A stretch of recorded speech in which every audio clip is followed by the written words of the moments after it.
Hi friends, today I'm going to be showing you idli dosa batter. We use the same batter for dosa and for idlis. There was a lot of requests for this particular recipe, and what I'm doing is I'm going to soak up rice and black gram dal ahead of time and along with the fenugreek in order to make the batter. So there were a lot of people who were asking me what sort of rice that I use for this particular recipe. This is a short grain rice which is called as Salem kusalakki, or it is also known as Salem idli rice. It is very easily available here in South. It should be available where you stay. In all Indian grocers should carry this particular rice. And finally, I'm going to be using this puffed rice.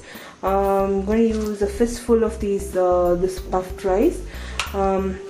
Using this puffed rice will give a good texture to my idli and dosa, and it will have that soft and spongy texture in the idli, and the dosa will also be nice and spongy. It will have that good crisp crust. So I'm using this, about a fistful of this for this recipe. Now as you can see, I've already gone ahead and soaked the black gram. It is nicely soaked and it is doubled in size. Once it doubles in size, you need to drain it and reserve it. We need to wash it again twice, and then we have to reserve this.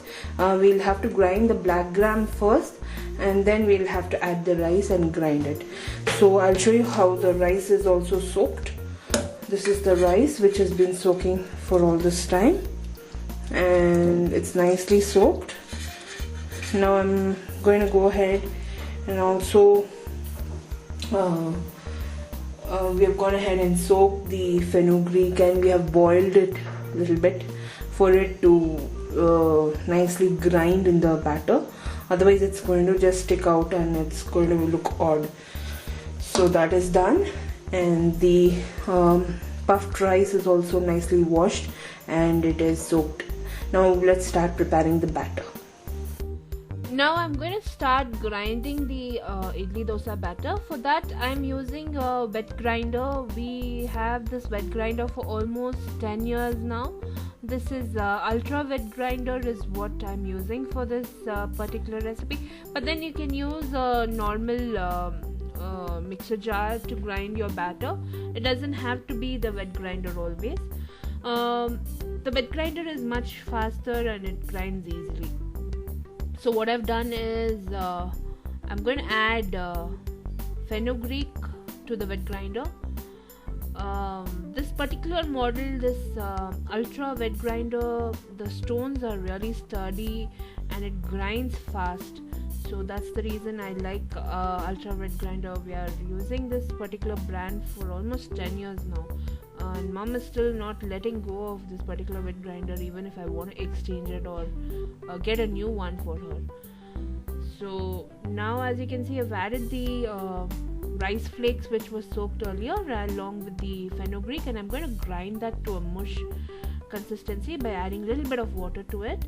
I'll show you a close-up of this particular grinding procedure as we go in the video. And once it's ground to a mush consistency, as you can see here, it's going to grind into a fine mushy consistency. At that point we will add the black gram dal and we are going to grind it. So make sure you keep sprinkling water now and then, and you grind the batter. And using a spatula, you have to scrape the sides of the batter and make sure all the dal and the fenugreek and everything is ground to a thorough mush consistency. Now I'm going to add the black gram dal and I'm going to grind it. So I'm going to add little by little and I'm going to start grinding it.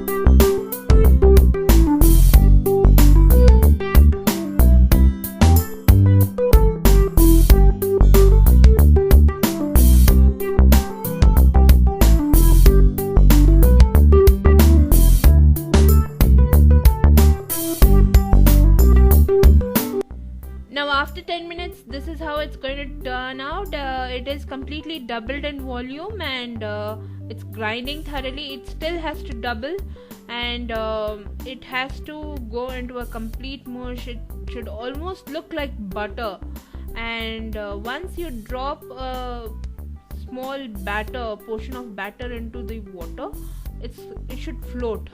So that's the consistency I'm looking for right now. I'm constantly scraping the sides and I'm grinding the urad dal. If needed, you can add a little bit of water now and then and you can grind it, but don't add too much of water, as it can go watery and you cannot rectify it later. As you can see, I have dropped a small portion of this batter in that ball of water and it's floating. Now I'm going to go ahead and remove this batter, and we are going to reserve this in a large bowl, and we are going to preserve this in the fridge actually after grinding the rice. Also, we are going to mix both of that together and we are going to preserve it in the fridge. As you can see, now I'm going to go ahead and add the rice and start grinding the rice in the same manner. So I'm going to add a little bit of rice, and of course I'm going to sprinkle some water and start grinding the rice to a mush consistency till it goes nice and smooth. Make sure you scrape the sides now and then.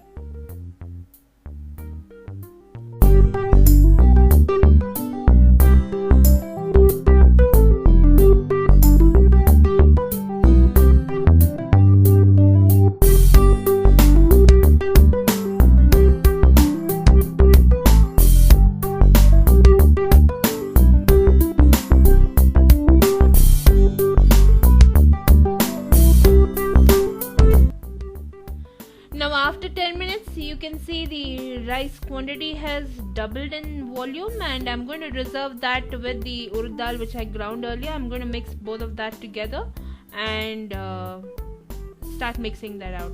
And now I'm going to take only a portion of batter which I require for one day.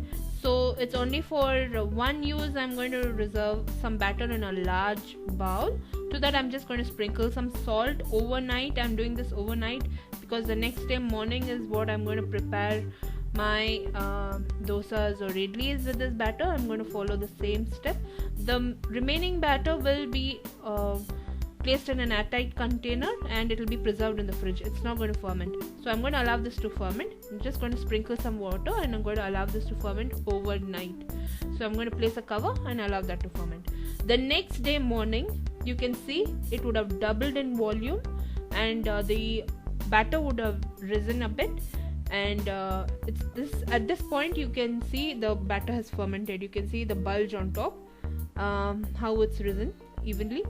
And now to that, I'm going to go ahead and place a ladle, and this is how we do normally in our house. I'm going to add a little bit of the cooking soda, and I'm going to add some water and dilute that soda a bit so that I can mix it in the batter evenly. And to make your batter nice and soft and even crunchier, what I'm going to do, that is a very simple trick that we follow at home. We add little bit of oil to it. So about 2 tablespoons of oil will do. We just add 2 tablespoons of oil, and at this point I have to vigorously mix this batter to form air bubbles in it. So already there is a lot of air in it, but I'm just going to distribute that air evenly towards inside the batter. So now I'm going to vigorously mix this and make sure the air is completely distributed in the batter, and it's ready. You can do idlis or dosas with this, and it's up to you what you're going to do. I'm going to go ahead and prepare my idlis and dosas. So enjoy the video. I will see you soon with the next recipe. The recipe in detail is on my blog. Blog link will be posted in the description box below. Also visit my Tamil channel for a lot of recipes. I'm going to post a lot of dosa and idli dosa recipe variations. So do visit my Tamil channel and post your requests on my Facebook fan page. And I will see you guys soon with the next recipe. As you can see, I'm preparing dosas and idlis, so enjoy the video. I'll see you soon with the next recipe. Until then, thanks for watching. Bye bye.